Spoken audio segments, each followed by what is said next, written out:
Jadi Brocil itu sebenarnya bisnis ketujuh. Jadi ya, pas mati yang bisnis pertama pindah ke bisnis kedua. Ya, jadi habis itu saya jual ayam goreng. Kayak lalapan gitu.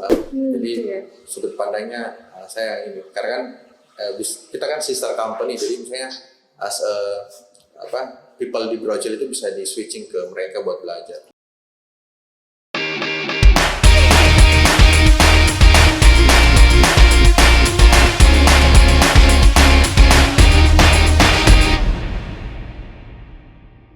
Welcome back to College Podcast channelnya Noble School of Business. Hari ini hari yang luar biasa karena kita sempat vakum beberapa minggu. Boleh kan ngomong vakum? Tapi tentunya tidak akan mengalahkan spektakuler kita hari ini karena kita sudah kehadiran tamu yang luar biasa, yang semua orang pasti sudah tahu lah produknya nih. Ini saya sangat bangga karena hari ini bisa bertemu dengan si kakak ini, gitu ya. Kalau nama panggungnya sih itu adalah Mas Iping, gitu ya. Pasti semua pada tahu kan ya. Kita panggil saja. Kebetulan beliau sudah ada di sini, Kak Iping.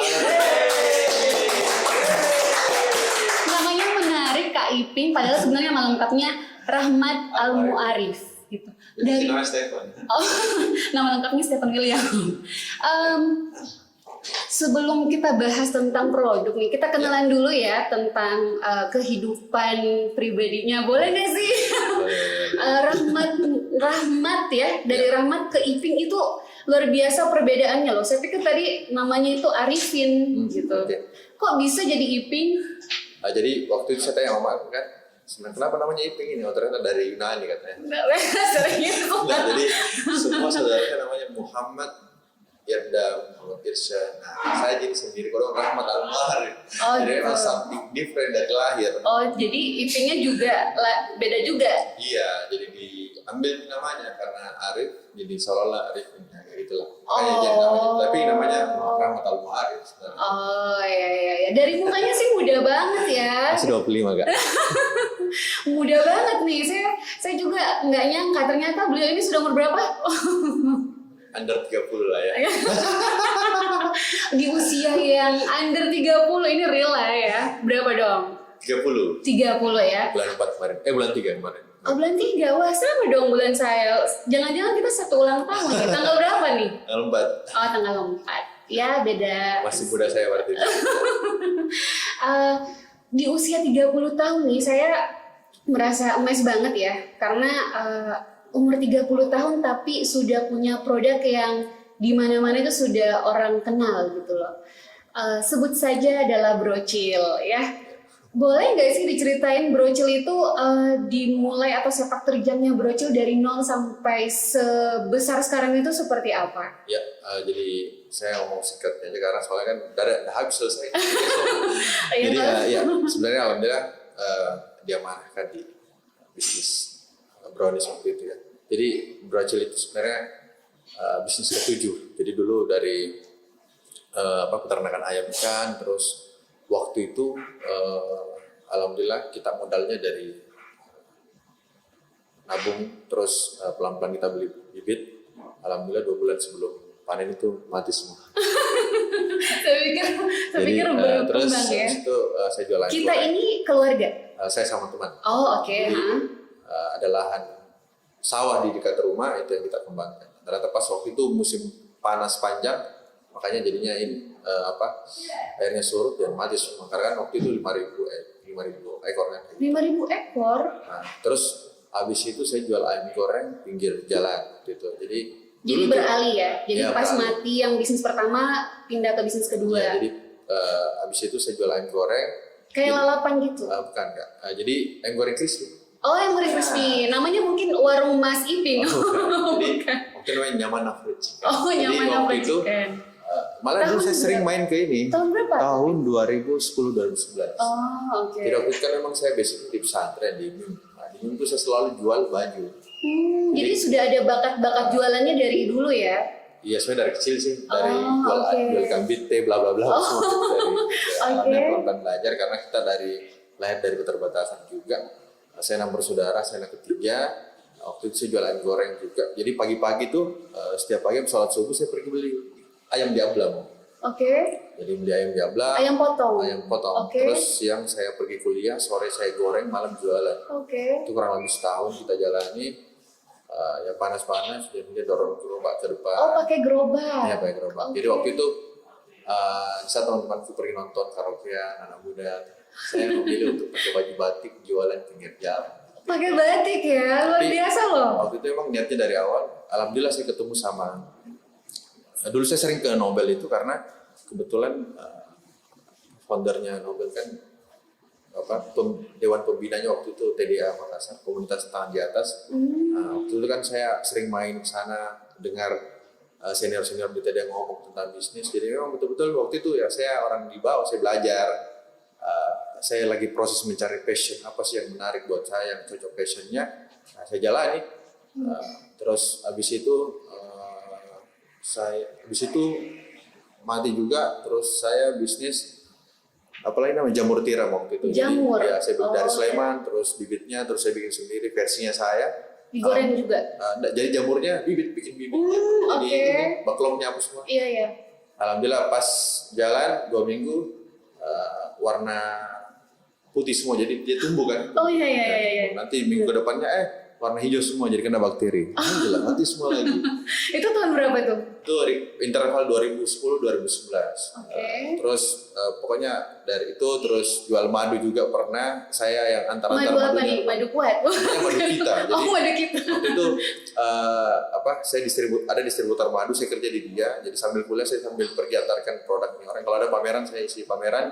Dulu kita sering saya setiap minggu itu dulu ada di Losari. Yeah. Jadi pagi-pagi itu jam sebelum sholat subuh kita sudah ready di sana mau jualan. Oh iya. Laku tidak laku itu dipajaki 5.000 waktu itu. Oh. Jadi tapi memang waktu saya niat awalnya memang mau belajar. Jadi memang ini yang mau belajar. Kalau uang itu bonus lah ya. Alhamdulillah sampai sekarang juga mau belajar. Jadi itu terus sampai usaha ke-7 baru ketemu Aurel. Nah, ternyata nggak gampang juga ya, nggak langsung punya bisnis yang betul-betul dikenal oleh masyarakat gitu dan terlaris istilahnya ya. Tapi titik awal memulai brocil itu gimana? Jadi waktu itu brocil. Kenapa brocil gitu loh? Kenapa kayaknya brownies gitu? Oke. Jadi bisnis sebelum brocil itu namanya pisang guling waktu itu. Jadi ada pisang terus diguling sama roti terus digoreng kan waktu itu. Nah pada saat kita jalan bermasalah waktu kan saya belum belajar juga, saya belum belajar yang bagaimana sih kalau karyawan bla bla bla apa semua.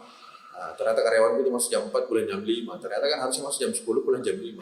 Masuk jam 4 sore. Iya, 4 sore. Nanti dilapor sama waktu itu ada yang jualan stonggi banyak kan di Oh iya benar.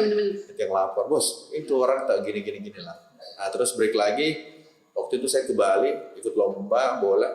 Terus saya beli ada produk beli. Terus saya bilang temanku, "Ini produk dari Maciku." Padahal saya saya tes misalnya pas di Makassar, dia mention balik, "Ping, saya order deh brownies yang kemarin kau bilang di Surabaya." Saya coba tanya sama Aceh, bisa bikin brownies, bisa dibikin brownies. Jadi resepnya dalam mama. Ya waktu itu masih brownies kukus kan. Oh iya. Terus tiba-tiba ada negara api masuk 2012 kan di Veteran dan itu ramai sekali. Negara api kan. Dan wow, amazing kan. Berarti sebelum negara api menyerang ini sudah ada duluan ya? Ya, 2012 dia masuk duluan kan. Jadi waktu itu saya masuk brownies kukus, dia sudah masuk tiba-tiba dengan brand besar, brownies kukus di Petarani, orang antri panjang, terus sampai pernah masuk. Sedangkan toko Iping di mana? Terus saya belum ada. Oh belum ada, oke. Itu masih brownies kukus, ada orang besar baru diantarkan. Gitu. Pelan-pelan kita build. Saya bilang nggak bakalan besar ini kalau masih tetap brandnya brownies kukus karena pasti dia lebih besar kan. Tiba-tiba saya bikin saya pergi di tempat bikin stiker, bilang Om sama desainernya buka bikin logo yang ada brownies yang ada pisangnya, dibikinlah harganya 100.000. Bismillah jual brownies pisang. Tapi kenapa brocil? Saya dulu pikir tuh brocil tuh kayak nama singkatan dari brownies kecil. Jadi sebenarnya saya pikir browniesnya dipotong-potong gitu loh. Jadi kalau terus story-nya itu brocil itu brownies, kecil itu namanya kebetulan kakak gitu kan. Terus kalau treat story-nya, jadi brocil itu brownies berhasil kan. Basicnya brownies ini kan kue banter, kue salah gitu kan. Iya benar. Awalnya misalnya dia mau dibikin bolu, dia enggak naik gitu. Makanya apa kita plesetkan ke situ. Makanya sampai Pak Sarul waktu itu bertanya, apa ini brownies berhasil Pak? Dia ketawa. Oh oke, begitu ya. Karena konsepnya gitu. dianggap aja. Oh jadi waktu itu mulainya tahun berapa bro? Waktu itu 2012 juga. Berapa sekarang enggak? Oh dia ulang tahun nih? 2 hari ke depan itu ulang tahun ke-9. Bawain browniesnya nih di sini gitu ya sekalian gitu ya. SPD ini. Jadi alhamdulillah besok ini tanggal 18 Juni itu kita ulang tahun yang ke-9.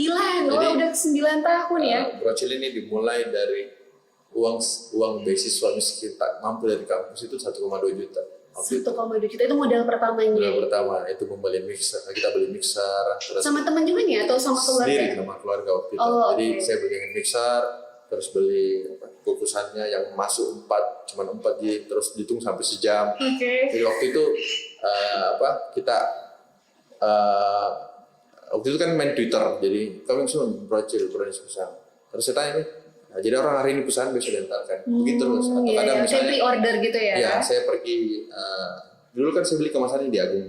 Iya, yang kotak biasa itu ya. Kantong plastik sampah warna merah. Saya pergi masuk kampus, pulang dari kampus baru diantarkan. Jadi everyday kayak gitu. Hari-hari itu tuh, nanti setelah beberapa bulan kayaknya ini bagus jualan di mobil pinggir jalan. Waktu itu kan ada Maici. Jadi benar. Kebetulan temanku yang jadi distributor jadi jenderalnya di sini. Jadi saya belajar sama dia bagaimana sih jualan pinggir jalan. Jadi saya nebeng nih. Jadi waktu itu ada customer yang Brocil kerja di Toyota. Saya pinjam mobilnya dari jam 3 sampai jam 5. Saya pakai jualan mobilnya. Bagus ternyata dia jualan pinggir jalan. Pelan-pelan tanya aja.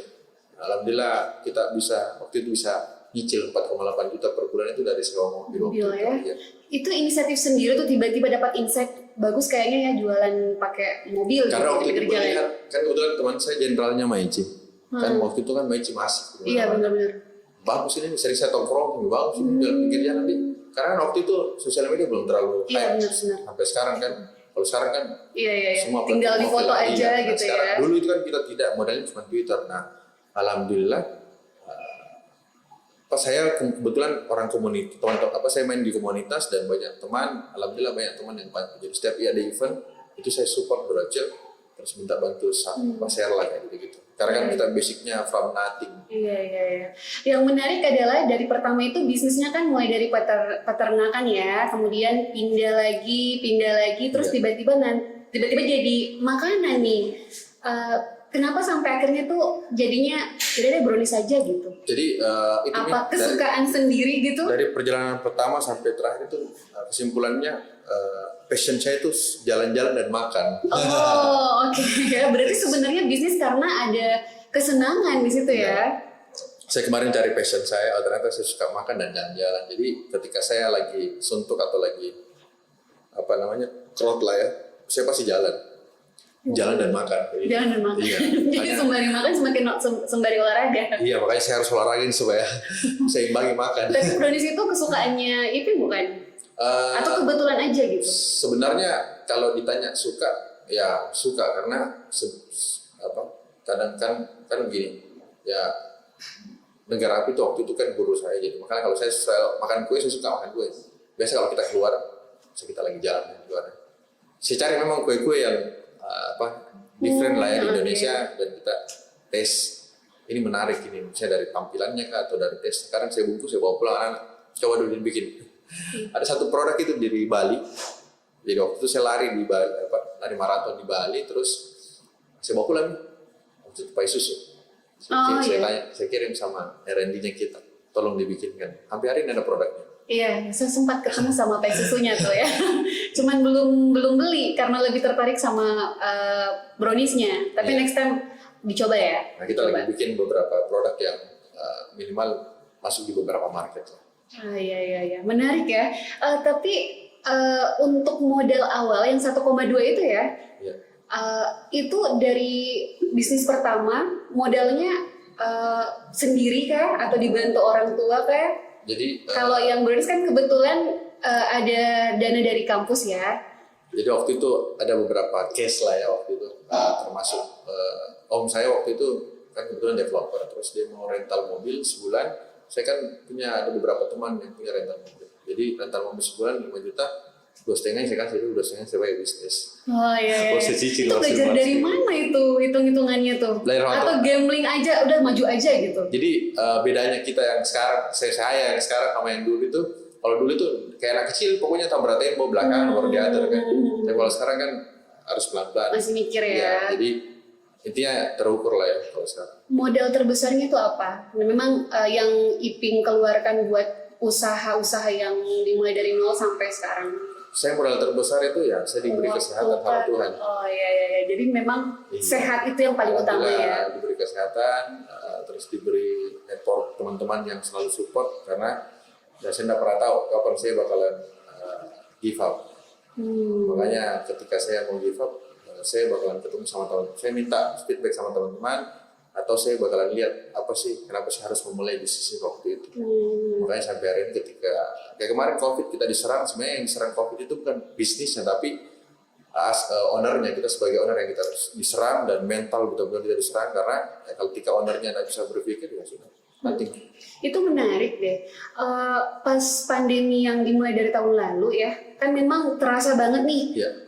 Belum lagi pengurangan karyawan. Saya sempat dengar ada beberapa dibuat shift-shiftan, kemudian ada beberapa mungkin yang sempat dirumahkan. Apa benar gitu?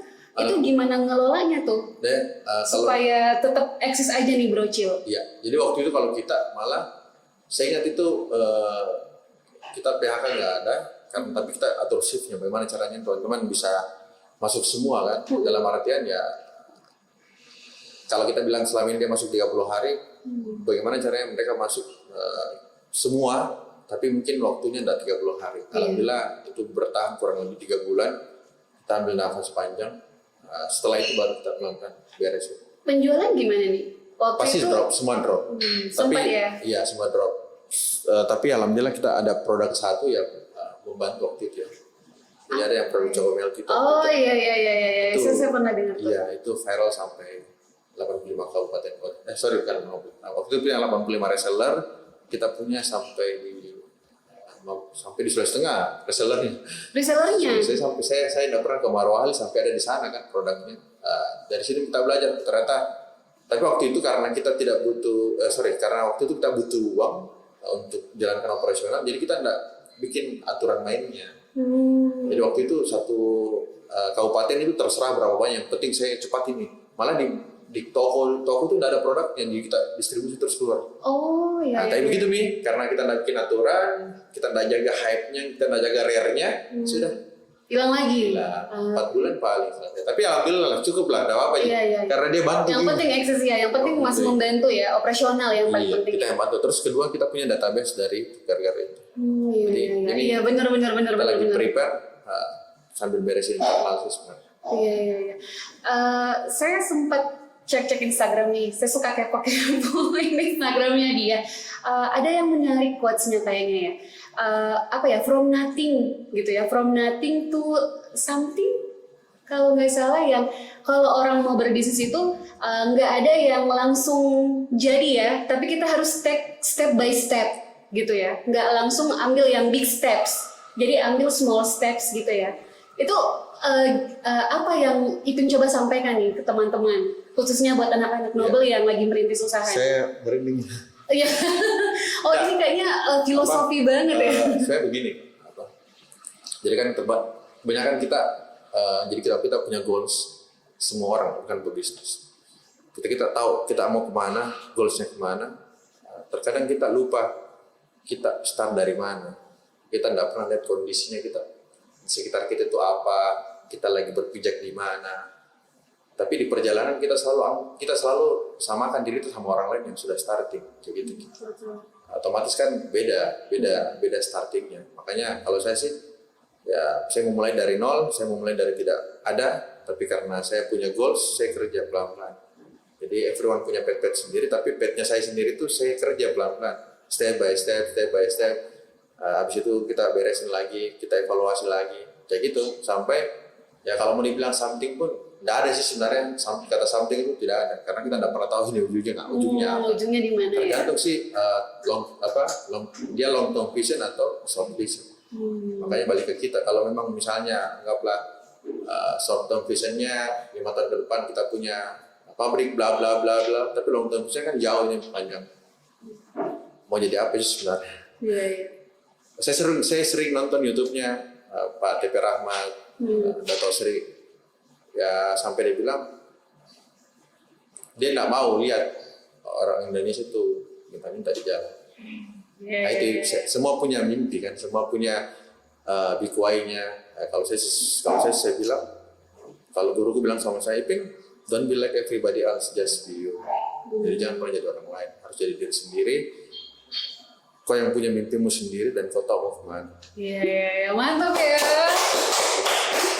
Itu kalau kita mau analogikan seperti kayak naik tangga. Yang saya maksud tadi juga itu kayak kita umpamanya kita naik tangga tapi anak tangganya itu jauh-jauh ya. Nah itu akan agak susah diraih kalau kita selalunya maunya cepat gitu dan ngambil big steps gitu ya. Tapi kalau yang small step mungkin akan lebih terasa ringan gitu. Kalau saya sih ditanya tergantung kondisinya. Misalnya kalau kita flashbacknya ke organisasi, balik lagi. Jadi saya kemarin nonton belajar ya. Dan selamanya itu leader yang influence. Jadi kadang juga ada followers yang. Jadi good followers itu bisa influence leader. Iya benar-benar. Kayak gitu. Ketika good followers bisa influence leadernya, terus pasti otomatis leadernya bagus. Supaya kan followersnya bagus, apalagi leadernya ini. Iya. Nah itu kan percepatan sebenarnya. Tapi kan ya balik lagi sebenarnya kalau kita bicara organisasi, tapi kalau kita bicara personal, tergantung di mana lingkungan jadi belajar. Kayak gitu. Misalnya yang saya tahu kalau kita bicara kan beda-beda ini. Kalau kita bicara uang ya tergantung misalnya kompetensinya dia, terus bagaimana dia mengambil resiko misalnya. Itu balik lagi. Tapi kalau misalnya kita bicara as a company, balik lagi sebenarnya identitasnya perusahaan itu mau kemana. Jadi misalnya Brocil itu tidak bakalan dia main kafe bla bla bla karena identitasnya cuma main pastry. Tapi kan kebanyakan nanti dikembangin lagi produknya atau gimana? Ya, kita mainnya pasti paling di product development lah, market development. Tapi kalau untuk main di bisnis yang lain kita bakalan nggak, karena itu lagi kita identitas yang Brocil itu bukan main yang lain. Jadi ketika kita main yang lain itu ya itu bisnis yang lain, bukan core-nya dari Brocil. Bukan dari Brocil ya. Nah itu menarik karena saya dengar-dengar nih selain industri makanan ada lagi beberapa usaha-usahanya Iping gitu ya. Jadi dari industri makanan kemudian pindah ke bidang marketing gitu ya. Kemudian ada juga marketing printing maksudnya ya, sama embroidery, kemudian ke pertanian dan peternakan.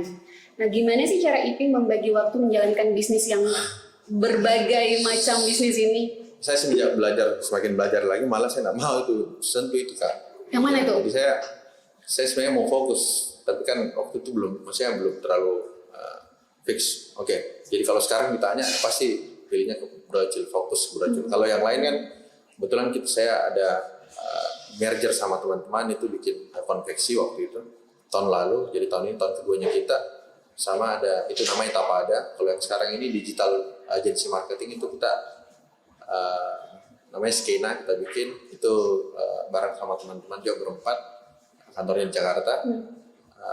Kalau yang Mapato itu kebetulan kita mainnya sih udang sama hidroponik.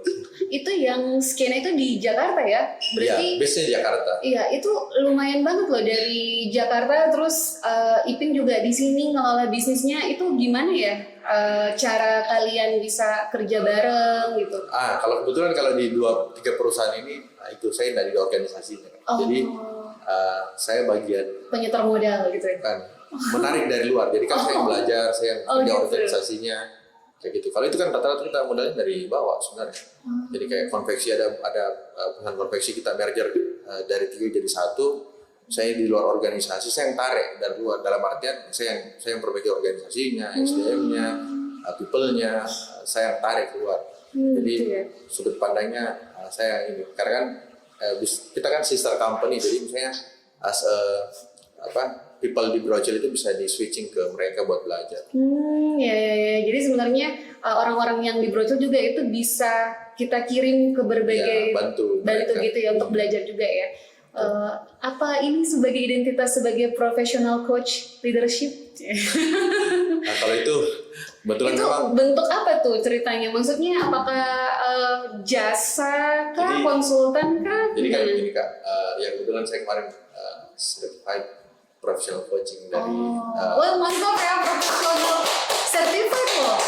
dari Loop Institute. Jadi kurang lebih 9 bulan kita belajar coaching kan. Jadi memang tapi sebenarnya kalau orang mau ikut itu biasanya sih saya mau berbayar kalau gitu kan. Kalau saya kan kebetulan mau ikut itu memang buat pakai pribadi, pakai buat karyawan, sama pakai buat teman-teman, bantu teman-teman lah. Saya mau niatnya bukan untuk bayar. Bagaimana caranya? Bukan cuma saya kan. Kalau Pak Saru bilang begini, pernah saya dengar bilang begini. Kalau mau jadi orang besar harus besarkan orang-orang di sekitarnya kita. Jadi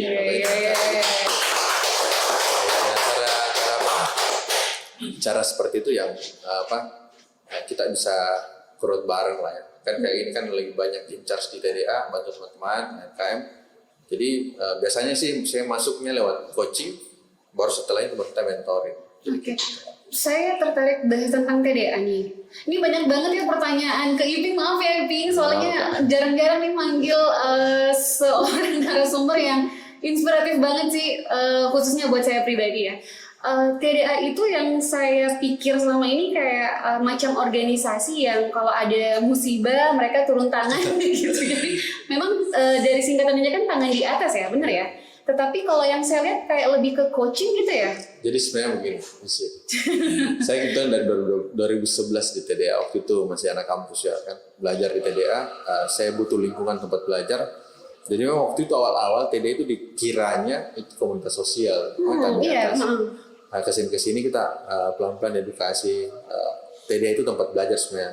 Nah, jadi kalau di Makassar itu kebetulan dari 2011 dan kita jadi nilai lebihnya TDA itu, value-nya TDA itu tempat belajar sebenarnya kan, ekosistem belajar, terus sosial itu afternya ketika dia dapat uang dari bisnisnya, karena sedekahnya dikasih lebar-lebar sedikit buat bantu orang lain kayak gitu. Jadi sebenarnya seperti itu. Macam organisasi yang khusus coach untuk bisnis. Bukan gitu ya? Coach sih sebenarnya. Nah, bedanya coaching sama mentoring kan beda. Jadi sebenarnya lebih ke ekosistem belajar. Jadi kita bisa belajar bareng. Karena kan problemnya teman-teman yang UMKM itu kan kadang kita nggak tahu nih mau mulai dari mana gitu ya. Enaknya di komunitas kita kumpul berlima kan contoh.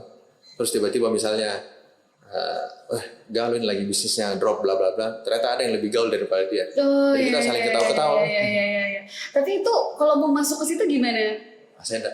Apakah kayak ada pendaftaran khusus gitu ya? Jadi dia daftar, terus dia ada kayak kemarin seleksi juga nggak? Maksudnya kayak bisnis apa aja yang bisa kita mentoring? Dia semua bisa gitu. masuk, terus kan dia ada pengurusnya juga. Jadi dia ada namanya kayak kemarin program leadership program dia bikin. Nah itu buat seleksi buat pengurus. Berarti sudah punya rancangan, misalnya kayak setahun itu TDA akan melakukan apa, program apa? Dia punya pengurus. Luar biasa ya, saya baru tahu loh. Bagus loh. Waktu itu kita beresin, jadi kebetulan waktu kan saya 5.0 kita beresin, perbaiki internalnya. Itu 5.0 apaan? Sorry. Saya ketua kelimanya di Makassar. Oh gitu. Ya. Pakai titik nol. Jadi kita beresin internalnya. Jadi waktu itu TDA versi bisnis lah ya waktu itu. Jadi saya kasih model kayak bisnis, ada organisasinya, kita bikin raker, pelan-pelan kita jalan. Jadi beresin internalnya, fundamentalnya diberesin. Saya pernah rugi bikin pesta wirausaha itu. Jadi pesta wirausaha itu kayak expo begitu kan? Iya. Itu waktu itu kita rugi 120 juta. Pas kemarin saya 2019 saya balik. Waktu itu saya 2012 saya ketua panitia. Kemarin 2019 saya ketua TDA. Nah, saya untung 180 juta. Wah, jadi nggak merasa bersalah juga ya. Selesai langsung ya. Impas. Iya, impas. Ada lagi justru malah ininya ya, untungnya ya. Iya, tapi alhamdulillah harapannya sih sekarang lagi diberesin. Jadi teman-teman bisa, karena kan kadang UMKM nggak tahu mau belajar sama siapa. Terus kedua, kadang dia patolo-tolo ikut dong. Iya sih. Banyak yang mengaku coach tai. Iya betulan ini. Berarti ini tugas agak lumayan berat juga ya sebenarnya, supaya gimana kita bisa ngedukasi masyarakat supaya mereka juga punya bisnis itu yang memang worth it untuk dijalani. Gitu. Nah, yang jadi problem teman-teman UMKM itu selalu tersaing dengan orang-orang yang padahal ada isinya. Iya. Iya, makanya kadang saya berkelahi sama teman sendiri gara-gara pola pikirnya juga disetting nih sepertinya. jadi kadang kan kita beda persepsi. Iya. Makanya kan sebenarnya bisnis itu kayak gini juga, kita beragam tergantung masabnya. Iya. Tergantung gimana kita belajar, misalnya musik mana kita. Iya karena begitu. Ada versinya yang tak, Iya, ada iya, yang versinya benar-benar. fundamental Iya, diberesin. Nah itu kan beda-beda semua. Sampai saya pernah ngobrol sama teman, dia bilang, pengen kita beda masab. Oke, nggak apa-apa. Tapi kesini dia ikuti saya juga. Dia pergi belajar juga. Iya. Karena kan problemnya UMKM itu nggak mau belajar, dia lebih tersaing dengan orang punya mobil, Iya, di sosial iya, media, benar. padahal indah isinya, Iya. ada benar-benar. kompetensinya. Iya kan, itu problemnya sebenarnya. Ya, jadi buat adik-adik Nobel nih ya yang mau mulai merintis bisnisnya, jadi jangan kaku banget gitu ya, harus coba cari lagi, perluas lagi wawasannya. Salah satunya mungkin kalau mau konsul ke TDA boleh. Iya nanti tinggal Boleh di ya? DM kan akunnya TDA Makassar. Bisa nanti lagi di bawah sini. Ya, jadi ini luar biasa banget karena kita dapat informasi tentang gimana sih tempat kita bisa belajar ya tentang produk-produk gitu atau tentang usaha yang akan kita rintis gitu. Karena kadang belum mulai aja itu anak-anak udah nyerah duluan gitu. Kadang sudah pikirnya aduh susah, aduh saya harus punya modal dulu. Mereka bangga gitu dengan ya. punya bisnis banyak apa? Ya mungkin Ya, itu karena jadi ekspektasinya problem. gitu Iya, ya. itu yang jadi. Maksudnya harapan mereka tuh ngelihat kalau bisnis banyak itu ternyata luas. Hitungannya mungkin karena kalau semakin banyak bisnis berarti semakin banyak penghasilan yang mereka dapat gitu. Nah padahal Belum tentu. nggak fokus kan nggak beres. Iya, Makanya di fokus TDA ya. kebetulan, jadi kan orang yang di TDA itu ada modelnya namanya KMB, kelompok mentoring bisnis. Jadi mereka saling mentoring, yang di atas itu mentoring bawahnya, di bawahnya masih. Oh Jadi bagus banget kayak ada MLM gitu. Iya ada ekosistem Iya, kan. iya. Gitu. Jadi Turun-turun masing-masing karena kan beda-beda pasti step kan. Kan gampang kalau problemnya dia masih di RT RW berarti bisnisnya masih. Oh iya. Tapi itu teman-teman yang jadi mentor itu apakah dapat fee Nah, di TDA itu free. ikhlas ya? Makanya luar biasa sih sebenarnya. Luar biasa ya. Mereka betul-betul habisin kan maksudnya berbagi meluangkan waktu. Sebenarnya begini, kalau kita ditanya coming from-nya apa, jadi ya itu kita tidak pernah tahu amalan yang mana Allah terima kan. Jadi kita juga pernah dibawa. Ketika kita dibawa, kita diajar sama mentor kita. Kita lagi posisinya lagi di atas, dalam artian kita dapat ilmu, punya kompetensi, kita ngajar lagi yang mau. Jadi kayak gitu. Wah luar biasa ya. Jadi persepsi saya tentang TDA itu sudah berubah deh. Pasti ada persepsi tadi tentang TDA Iya. sebelumnya. Saya pikir memang komunitas sosial yang datang kemana-mana gitu. Kalau itu nilai lebihnya sebenarnya. Nah, Jadi nilai lebihnya ya. waktu itu saya cerita kebetulan, jadi hari ini gempa di Palu waktu itu. Oh iya saya terbang benar-benar ke ini. yang paling memang paling kelihatan itu orang semua turun tuh pas Ya, musibah jadi waktu itu. Ya. Palu itu kan Palu ini, terus paginya itu saya terbang ke Hercules sama teman-teman TDA. Kita cari teman-teman Palu di sana kan TDA Palu kan ada TDA Palu juga. Oh, Cari nih. Habis itu kemarin COVID, di saat orang lain sembunyi dari COVID, kita keluar, kita bagi-bagi APD, Iya, kita apa yang bisa jalan, dibagi iya, apa yang ya. kita bisa support, kita Apa yang support. bisa kita Jadi memaksimalkan share. setiap potensi yang kita miliki. iya luar biasa ya. Mantap ya, mantap. Kalau bicara tentang pebisnis nih, Ya. apa sih yang menjadi tantangan besar versi Iping? Apa ini kan? Yang menurut Iping tuh kayaknya yang menjadi tantangan besar dalam memulai bisnis dan menjalani bisnis itu apa? Sebenarnya kalau memulai bisnis, apa nih? Tantangannya tidak memulai. Iya, Iya. benar ya. Kalau selalu kan kebetulan saya ada coach, kebetulan ada yang terpasang billboardnya di Nusantara. Oh, iya. Kebetulan kita sama teman. Saya pernah dengar kayak gini, menerima kegagalan jauh lebih baik daripada tidak melakukan apapun. Oh, ini harus coba dong ya. Saya bertanya waktu itu sama dosen, saya bilang, Bu, apa ini, Pak? Bagaimana caranya saya mulai bisnis waktu itu? Iya, Bilang iya. apa? Mulai. Jadi mulai dulu baru dia tahu kan. Tapi kesini kan kalau kita punya mentor kan kita tahu. Jadi misalnya begini, apa sih yang lagi menarik misalnya di Makassar? Kita mau bisnis apa misalnya? Ada market, ada produk, baru kita cari produknya. Iya, Kalau iya. sekarang Iya, misalnya, iya. jadi tidak perlu mikir lagi tabrak tembok baru. Iya, benar. Harus lihat juga apa sih yang lagi happening Ya, gitu ya. validasinya lewat situ. Misalnya lagi happening, misalnya ayam geprekan, tinggal masuk sana pelan. Iya kan kemarin ada beberapa bisnis yang happening tapi mati juga. Iya. Macam kayak Milo apa sih? Iya. Es Milo kepal gitu ya. Dolgana, bla bla bla. Iya, Nah gitu itu ya. kan kalau itu kan balik lagi sebenarnya internal bisnis. Kan saya pernah bertanya, Coach, apa sih yang bikin bisnis bisa bertahan? Jadi dia bilang ada 3 kan. Saya bilang produk. Kalau produk itu besok orang bisa bikin produk yang sama, bisa kan? Oh, berarti Iya. nggak bisa jadi power. Oke. Saya bilang, kalau konsep. Kira-kira misalnya kalau konsepnya delivery service, terus misalnya 24 jam, orang bisa bikin, bisa. Terus apa yang bisa bikin bisnis bertahan? Perbaiki internal, memperbaiki organisasi. Nah itu butuh waktu lama kan untuk bisa sampai ke sana. Karena yang bekerja saya organisasi. Iya. Nah, kalau orangnya Tim semua ya. kerja, iya. Iya, Yang bisa bikin bertahan, misalnya Unilever dan Iya. perusahaan multinasional company itu kan karena organisasi dan mereka nggak pernah berhenti belajar kan. Dan saya sekarang belajar di Jakarta di PPM Manajemen. Jadi kalau saya belajar, saya jadi sendiri nih business owner. yang lain manajer, yang perusahaan multinasional company. Ya sih mereka saya belajar, apalagi kita ini yang Iya. kalau di absen karyawannya baru berapa? Mereka 10.000, 5.000, Iya. kayak gitu. Betul, Nah, ke timnya ya. kita di Sulawesi Selatan itu kadang, nah itu problemnya. Nah mau belajar. Untuk adik-adik Nobel nih, kira-kira menurut Iping apa sih hal yang perlu diperhatikan sebelum memulai bisnis? Kalau saya sih paling enak bisnis kita mulai lewat passion sih sebenarnya. Jadi kan